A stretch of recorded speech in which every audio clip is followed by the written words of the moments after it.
Hey guys, I'm Mike Caviani, Dog Behavior Program Manager here at Austin Pets Live. So we're going to be showing you guys now how to work on teaching sits through distractions. All right, so we've talked to you about how we teach sit in general. We've talked to you about kind of our philosophy with that, and we've shown you how to work on duration.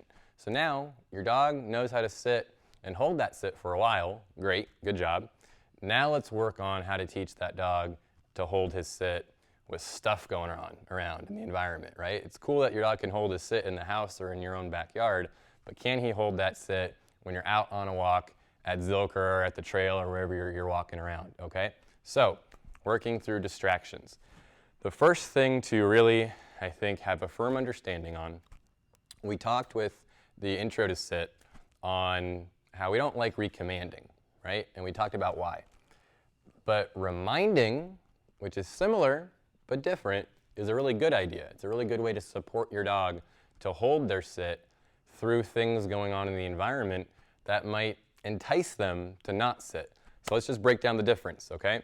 So, recommanding, bad. Recommanding is your dog is supposed to be sitting and they get up, or they never even sat in the first place. You told them sit and they didn't sit. That's when, and then you say, sit, sit, sit. That's recommanding. They're not currently sitting, but they're supposed to be, and you keep saying it. That's what we want to avoid. But reminding, that's a really good call. So here's the difference. Your dog is currently sitting, but let's say you see a bicycle starting to wheel past you. You think, that bike rolling by, my dog might get out of his sit, right? He might break his sit. So as that bike comes into view, say sit again. Sit. The dog's already sitting, right?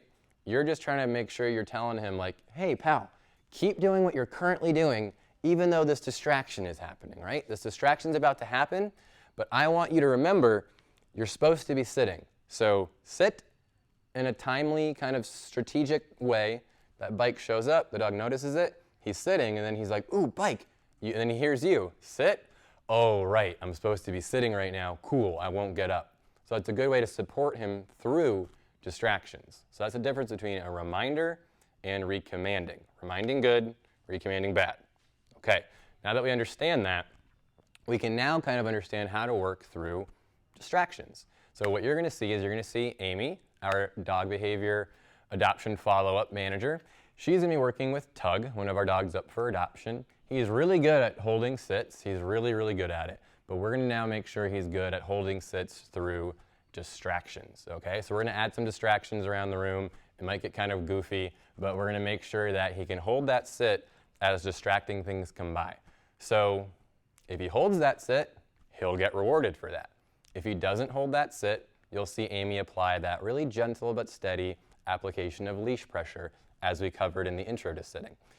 What we really want is we really want him to see the distraction, make a choice. What do I want to do? Do I want to get up? Do I want to look?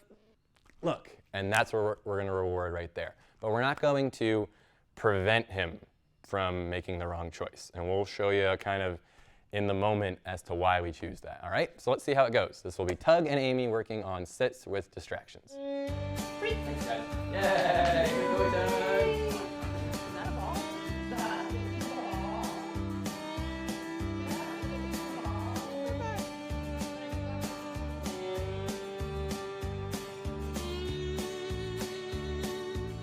All right, so now we are working on sits with distractions.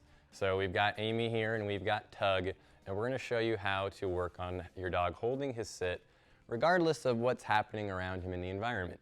This distraction is going to vary from dog to dog, right? Some dogs are distracted by other dogs, people, bicyclists, squirrels, whatever the case may be, right? So you're going to just kind of plug in whatever the distraction is to your dog into your training.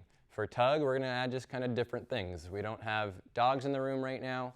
Maybe that'll be a video we show you guys in the future if people want to see that. That might be something that we actually want to do.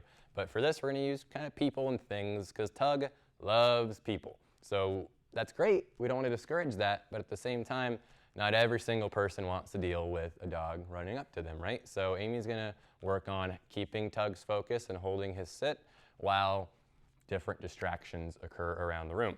So we talked about the difference between reminding and recommanding. You're going to hear Amy remind him periodically, strategically, to help keep his focus and keep his head in the game, but you're not going to hear her recommand, okay? And we'll see during the video if, I need to kind of further delve into the difference between the two, all right? So we are working on distractions now.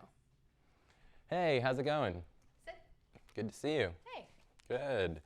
Very nice. So Amy reminded him as I walked up. You might be out in public and someone walks up to see you. So Amy reminded him as soon as the distraction occurred. We shook hands, and then she rewarded him right after the distraction finished. So we're just going to keep kind of throwing distractions at him. So let's just kind of mill around the room. So we're just going to mill. We're going to walk around the room and just kind of be people walking around. All right, just kind of milling around. Nice. So Amy is looking for a few things. She's obviously looking for him holding his sit, right? We want Tug to hold that sit. So notice Amy is reminding him periodically, strategically. Also notice Amy is not holding that leash super, super tight right now. Notice how there's really no pressure on the collar at all. We don't want to tell Tug, oh, we're worried about this. If you're worried and you're really afraid your dog's going to get out of position and you're putting lots of tension on that dog's collar, you might actually make him really concerned about these distractions. Nothing to be concerned about, buddy. We just want you to hold your sit. So no tension on the collar at all.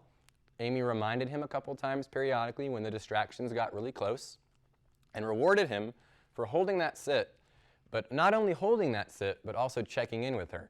You guys may or may not have watched our video on why we love rewarding for eye contact, but you're seeing Tug look at Amy a lot. So the gold star for distraction work is the dog looking at the distraction, holding his sit, then looking at you.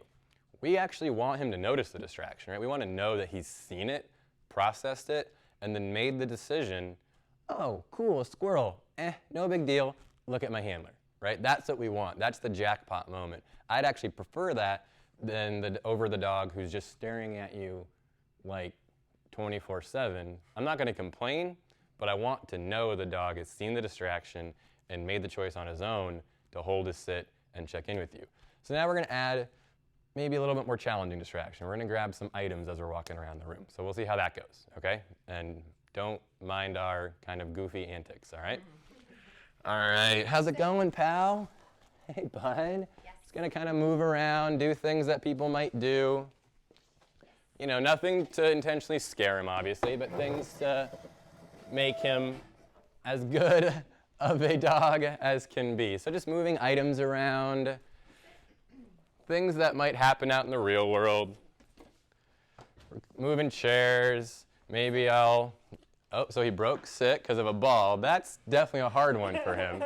So good point though, right? So let's say you add a distraction and you find out, wow, that is too distracting. That's okay. Work towards it. File that away in your brain. All right, tennis ball, Tug. Man, he's not ready for that distraction. That's okay. Work towards that. See if you can get him proofed on other things and make that something that you work towards, right? So there you go. So it's a really good call. So we're going to try carrying the tennis ball by. Bouncing, maybe he's not ready for that, right? But let's just kind of have, yeah, there we go. The ball's just being carried by.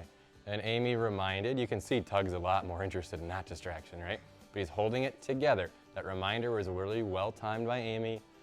We'll see if, there you go, nice, perfect, right? He was like, I really, really, really, really want to run away and get that ball, but he held it together. And notice again, this is huge. Amy is not preventing him from screwing up. She's not talking to him constantly saying like, look, look, look, look, look. She's not putting her body in front of him. She's not keeping him really tight on the collar. He's got to make the choice. Amy's going to give him the information that says, this is what I want from you, and this is how great it is to make this choice. And if he gets up, he gets that really just mild, gentle leash pressure. So then he can make these decisions on his own. That's a trained dog and not a dog that's just being kind of micromanaged and prevented from ever really making a choice, right? We want him to make a choice and just learn, is it the right choice or the wrong choice? So that was pretty dang good. So that's teaching sits with distractions. Thanks, guys. Yay, good boy, Tug.